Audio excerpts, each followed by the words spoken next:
What's up, kings and queens? Welcome back to Bad Habits Kingdom. Thank you guys so much for all your love and support.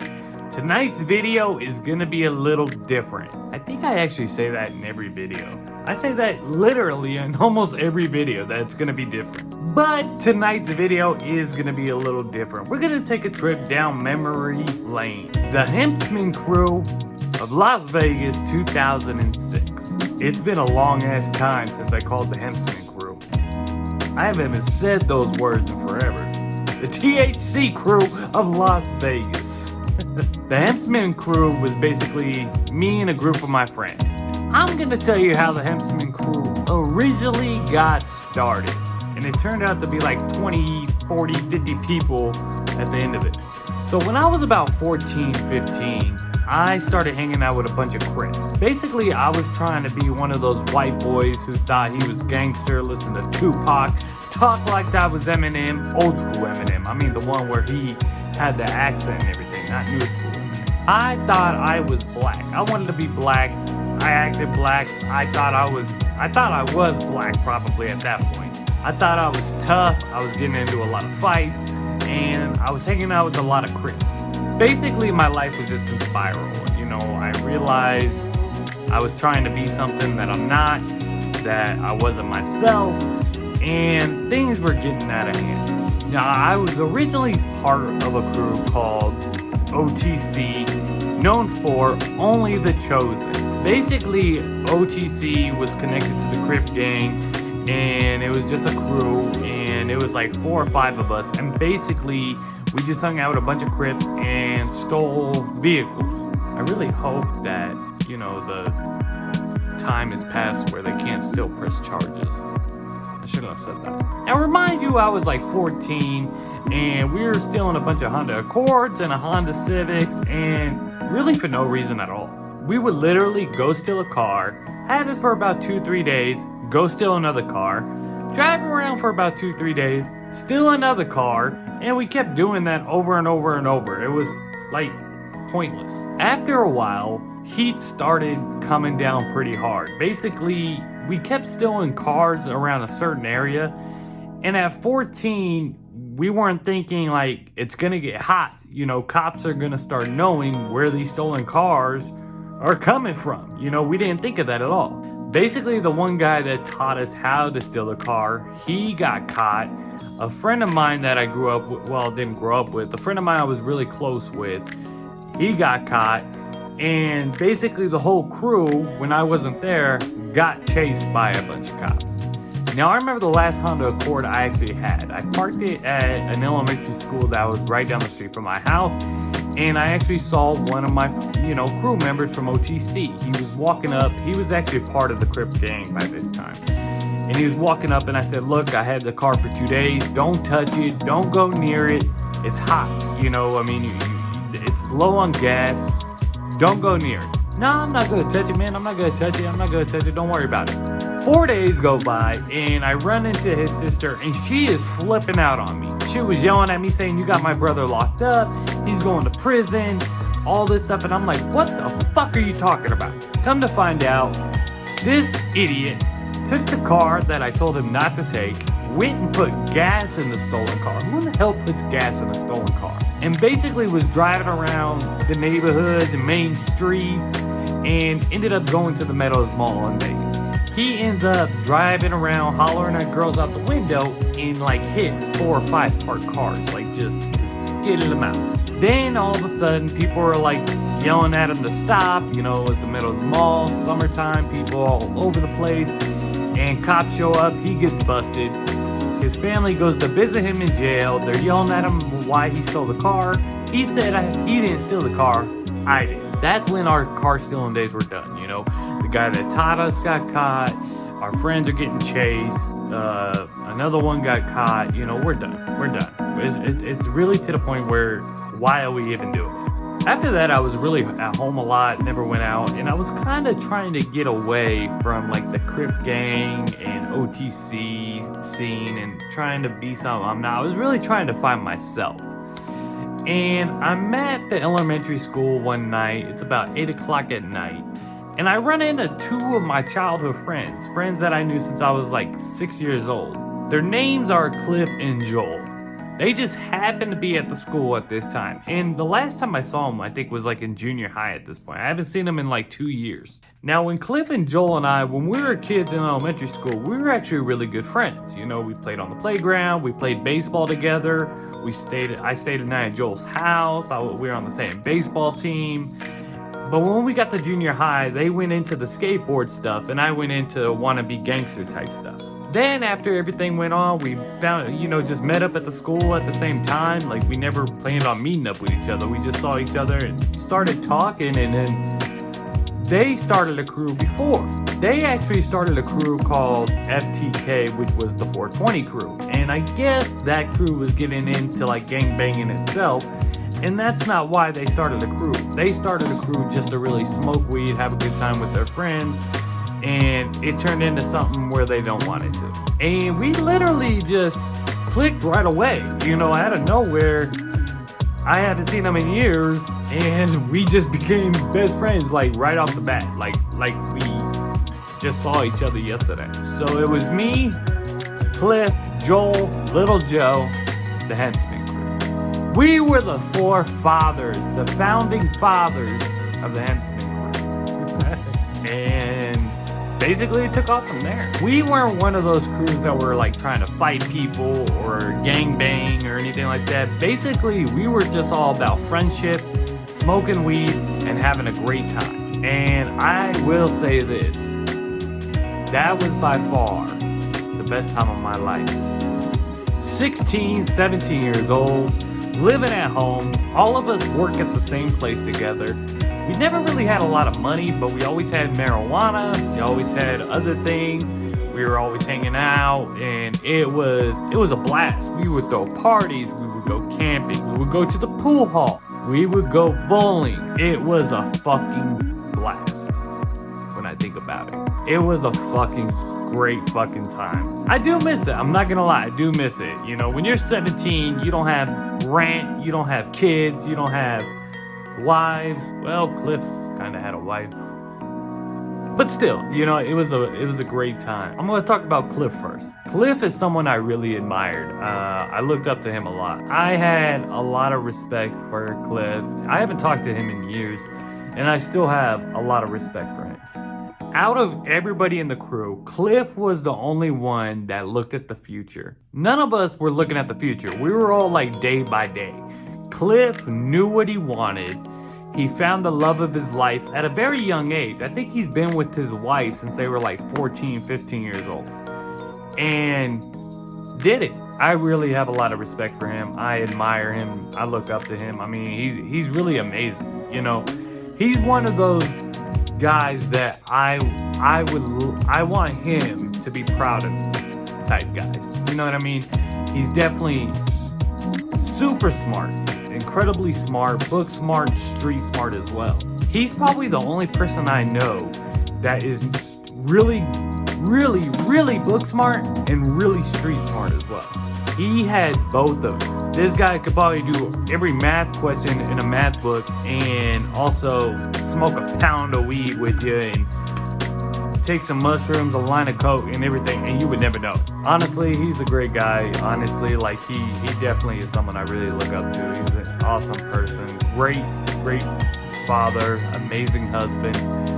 At one point when I was with my ex, when I looked at him, that's what I wanted to be. I wanted to buy my own house. I wanted to have a great job, be with the woman that loves me, and just be happy. One thing I do have to say about Cliff is he can wake up tomorrow and say to himself, I did amazing. I got the love of my life next to me. I got a great family. I got a great career. I didn't get involved in bullshit.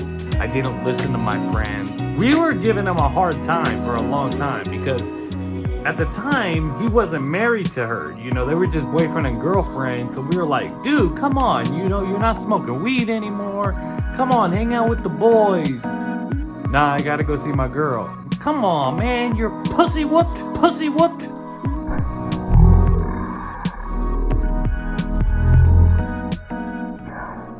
We would give him all kinds of shit. But you know what? it worked out for him. It worked out. Everybody cares what people think of them. He did not. He did not care what his friends thought. All he cared about was now his wife and his future. I mean, I have a lot of love for Cliff. To this day, I haven't spoke to him in years. Friends on Facebook, but not really. You know, we don't talk or anything. But I have a lot of respect and a lot of love for Cliff. He's definitely someone that I really look up to. Even though I haven't seen him in years, he's someone I definitely look up to. Last time I saw Cliff, I was lying my ass off. I was hooked on painkillers back then. I wasn't working. I couldn't hold down a job. For a long time, it was just bullshit with me. But we're gonna get into that. Now I'm gonna talk about Joel, pretty boy.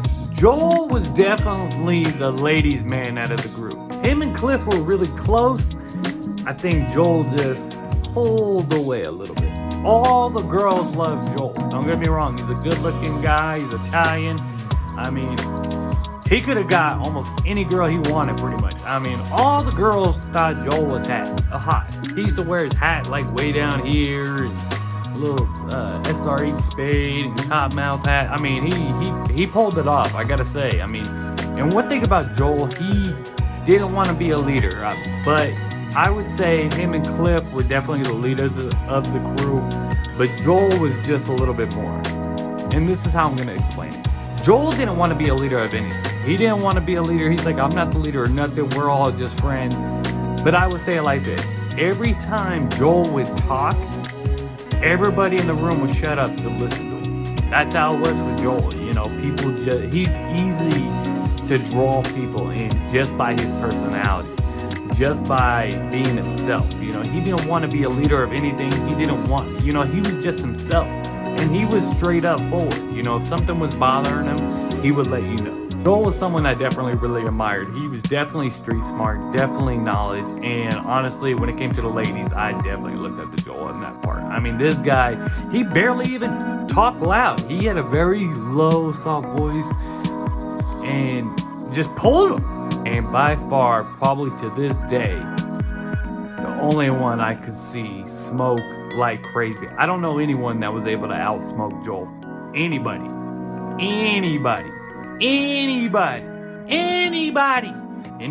That dude can smoke some weed. I don't know about now, like I said, it's been years, but he was able to smoke some weed. I mean, a lot. Like he seemed like, and you would never be able to tell. This guy would take bong rips. His eyes would be white as day without taking any drops, clear as hell, and he'd just have like a little smirk. He'd just be like, yeah,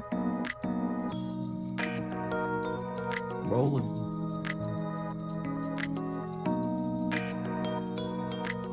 Alright. Joel was also someone that didn't give a fuck. We all worked together at Plant World Nursery. Plant World Nursery ain't even around anymore. On our lunch breaks, Joel would smoke all day long, but on our lunch breaks, I would go smoke with him sometimes.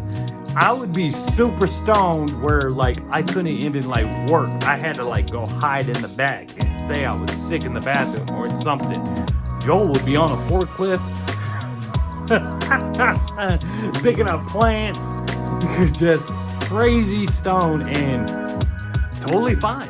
If he could have gotten paid to smoke weed, if he was able to try out buds and stuff like that back then, he'd be a billionaire because that dude could smoke. I think he would have been up there with the top smokers of all time. All we did was listen to Cottonmouth Kings. Now, a lot of people don't know about Cottonmouth Kings. They're the ones that turned me on to Cottonmouth Kings, but they weren't the first ones to show me about Cottonmouth Kings. The first time I heard about Cottonmouth Kings was on the movie Scream 2. There's a scene, I don't know if you guys remember the characters or anything, where Randy's about to get killed and there's a song in the background. That's Cottonmouth Kings. We kind of looked at ourselves like Cottonmouth Kings. A group of friends smoking weed, living free. We were praying to the gods back then that we would get legalized. And now it's legal in Vegas. But back then we never thought in a million years it would happen. We were like, man, that would be so cool. We had ideas.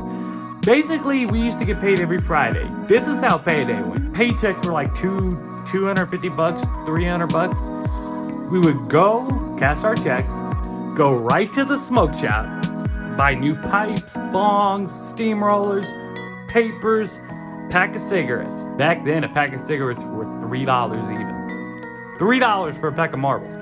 Then we would go to the Canuck's house. I'm not going to say his name, but it rhymes with Rody, Hody, Modi. I'll just say that. We'd go to right to his house, buy weed, go back to Little Joe's house. Little Joe was definitely the one I was closest with at one point, but him and Joel were super, super tight. Little Joe was probably 5'2", 110 pounds, but the dude had nuts like crazy. I mean, his balls were as big as people's freaking domes. I mean, he didn't take shit from nobody. This dude was straight. He was mixed between Irish and Italian. His Irish side was always showing. Like, he was just ready to fight all the time. And then his Italian side would be to his girl. You know, he'd always be respectful, cooking, all that stuff for his lady. But when he was ready to fight and party, that's definitely his Irish side. I mean, he was constantly like, let's go. You know, he didn't give a fuck. He had a lot of heart. I had a lot of love for Joe. I mean, I really did. I'm not gonna go into details on why him and I don't speak anymore. But I will say this. His mother is definitely involved in that, but he really only blames me. And I'm just gonna say, I'm not the only one. That's all I'm gonna say about it. But I understand why. And I still have a lot of love for Joe. He was definitely a great friend of mine. And I really wish him and I would have would ended our relationship on peace terms. You know, same with all of them. Basically, we were great friends. And then it led into more friends. We had Josh, aka Fat Man, Mark, Shane, Joey's crazy ass, my brother, basically Max, Derek, Freddie, Tony. Joel hated Tony's ass. And we had more, but I can't really think of anyone on top of my head right now. And me personally, back then, I think I was the one that I was trying to be more funny. Very immature for my age. Very immature. Out of nowhere, after about we were all turning 18, basically the group kind of just went, the addiction happened. You know, I've said this before when I talked about my painkiller addiction. I was lying to every single one of my friends. I got to the point where I told them I had cancer, just so they would feel sorry for me, to understand why I'm taking the painkillers, and if I ever needed to borrow money, they would be understanding about it. It was all a big fucking lie. I did not have cancer. What happened is I thought I had cancer because that's what the nurse told me when I went to my doctor's thing. She said that's a sign of cancer. And I did not have cancer. I did not go through chemo. I was never sick in that kind of way. I was sick mentally is why, because I was addicted to painkillers, and it literally took many years of my life. It took my girlfriend at the time, who was my son's mother. It took my son from me. It took jobs, my apartment, and my friends who I looked to as brothers. I wasted my 20s, pretty much, through painkillers. I wish to God I could take those years back. Because if they would know me now, it's totally different. You know, I mean, I'm 6 years sober off painkillers. I got a great career, great, little girl, great girl. I have my own vehicle again. I mean, my life completely turned around for the better. But what's crazy is I think about it, we all just went our own ways. Time went on. We all just went on and did our own thing. When you're 17, 18, you think that, you guys are going to be friends forever, that you're going to grow old together, kids are going to grow together, you're going to play baseball and Little League just like you did, and barbecues and everything. Now, I'm sure some of them still do. I'm sure Joel and Cliff are still very close, or at least somewhat close. I'm sure they still keep in contact. Freddie, I believe, is still involved in that mix as well. I know for a fact Little Joe and Joel are still close. It's sad because, I had a lot of love for those guys, and I screwed it up for myself. I really did. I take full responsibility on how I acted.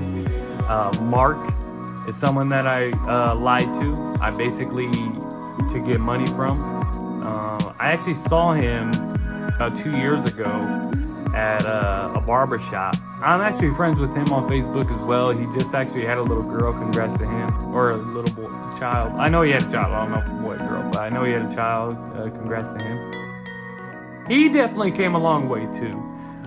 Fat Man is someone else I have a lot of love for. Fat Man was definitely the one that had his head on his shoulders.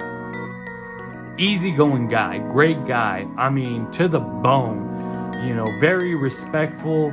I mean, he's definitely, if I was a girl, he's someone I would want to bring home to mom. I still have hopes that Joel, Cliff, Joe, Josh, Mark, I mean, there's times where I thought about reaching out to them and like, look, you know, let's have a reunion. Let's get together. Let's go meet up at a park, have a barbecue. Let's hang out, man. We used to go to Cali together. We used to go, dude, it was a fucking blast. Let's just catch up. Honestly, I just don't think it would ever happen. I don't think I have the courage to actually reach out to him like that, because Joe, I know, is never gonna forgive me, even though he forgave. Actually, he didn't even get mad about other people doing the same thing I did. He would be surprised if he doesn't know on who did what with certain people. But can't change what happened yesterday. I can only change what happens tomorrow. That's what I tell myself. Yesterday's history, tomorrow's a mystery. So what you doing tomorrow? It was a great time. It was a 24-hour party. It was a lot of fun. And I wouldn't change any of it back then. It was a great time, great experience, and I'm proud of those guys. I love them to death, and I always will. You know, just because I haven't seen them in, you know, years, doesn't change a thing. You know, I was honored enough to go to Cliff's wedding, who he married. You know, he invited me to his wedding, and I was there at the hospital when Joe had his baby. You know, I was in the parking lot, but still, I was there. You know, it was definitely memorable moments. You know, shout out to the Hempsman crew of 2006. That's gonna be it for now, Kings and Queens. This video went a lot longer than I thought, but there's so much more to this story. I can go on forever. I just went over the main things pretty much on pretty much a good time of having fun with your friends. You Kings and Queens, do me a favor, hit that like, hit that subscribe, and I will see you next time, Kings and Queens. You guys have a good one. I'll see you next time. Love you.